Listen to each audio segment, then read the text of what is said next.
I want to go a little bit deeper into that because once again, we got this guy who is claiming that this woman is being racist and not recognizing that really the truth is he's being quote unquote racist. He's being prejudiced and prejudging her based on her skin color. Now, I need to go back to this, and I made this statement in the last session I did.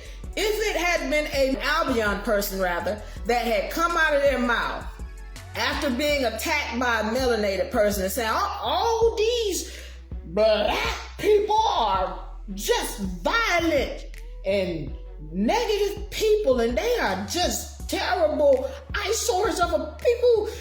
All of them are murderers and robbers.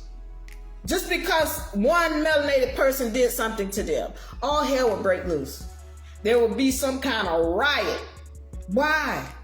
Because it's not a true statement. It's not sincere or righteous to be saying that because one person did something, that all of the people of that so-called group are of that. So for these people in the WNBA to be coming out of their mouth, talking about, well, all of Caitlin Clark's fans are racist, that's disrespectful. And the thing is that the ones who are making those claims are performing that true action, which they call racist. They're the ones who are causing this and doing those things that they say are being done to them. Now, I need to get into this because we need to deal with this English language and understanding what it is, all right? This English language, I want you all to take the opportunity to go and look this information up, all right? It comes from a group of people known as Phoenicians, all right? Phoenicians. And in that term, you hear the phonetics, meaning words and syllables. And these were melanated people. All right, they're coming from this tribe that we know of as the tribe of Israel. They're descendants of that tribe, melanated folks.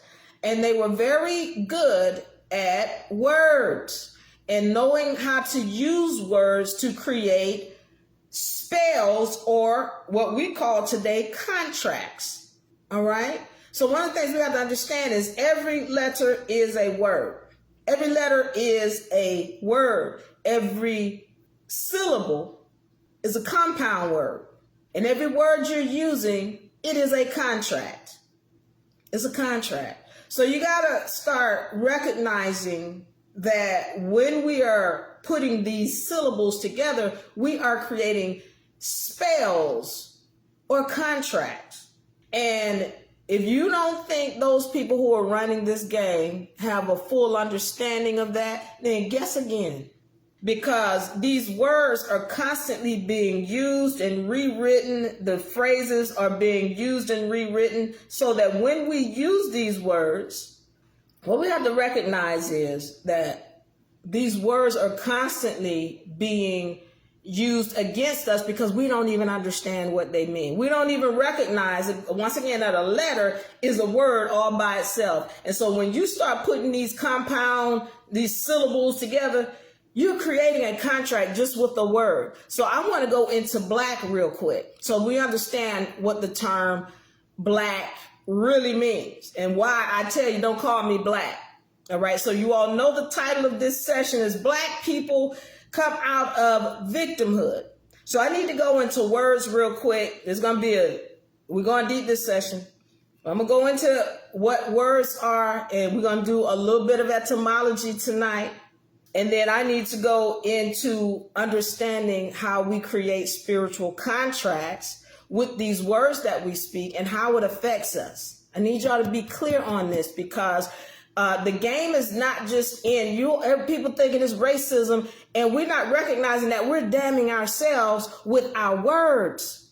And because of the words we constantly speak and the things, the thoughts, the dumb thoughts that have been planted in our heads, we keep damning ourselves. We're going to stop doing that. We're going to raise up out of this. We're coming out of victimhood. So let's understand this term black. And I want y'all to look this up. Black has nothing to do with skin color. White has nothing to do with skin color. But let's break down black.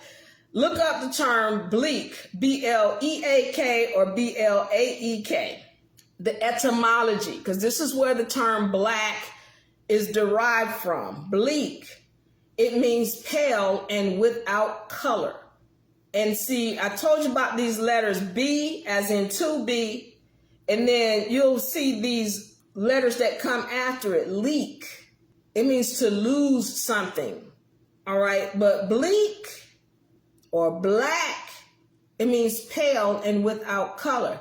Then I want you to go and look in other languages, French, Spanish, Italian, anything that starts with a BL and ends with a K sound, it means white or pale and without color, blanco, blank. It means white. The term black has been switched in this society to mean something other than what it really means. It doesn't mean anything with color. It's without color. That's what black really, that's what the term is derived from. Now, that's just on an etymological standpoint. But let's look at it now from a legal standpoint. Black means something that is dead. It means no standing, without standing. It means you can't even own anything. It means you are fictitious. You are an imbecile. You have no rights. That's what black means. You don't have to believe me. But when you look in the legal dictionaries, you understand that black has nothing to do with having any kind of power or authority. It means you're dead and that nobody has to listen to you. And it means that nothing you own. Let me rephrase that. You have no right to own anything because you called yourself black. So when you're talking about this term black, let's be clear that from an etymological standpoint, as a melanated person, that has nothing to do with you. You are not pale and without color. From a legal standpoint, it means you're dead and you have no standing or rights to own anything. And then from a spiritual standpoint, you are damning yourself every time you call yourself that. But those who are playing this game will be glad for you to Black Lives Matter or HBCUs and NAACP and Black Lives is a terrible thing to waste, and they happy for you to call yourself that, because if you walking in the court and saying you black, you said, well, Your Honor, I don't have the rights to own anything, so do as you will. What are you saying out of your mouth? Do you even understand? The words are a contract. So when you use that title and you call yourself that, you've given yourself a contract whereby you said you have ownership of nothing, you're dead, you're pale and without color. And if you know who you are, you know that term has nothing to do with you.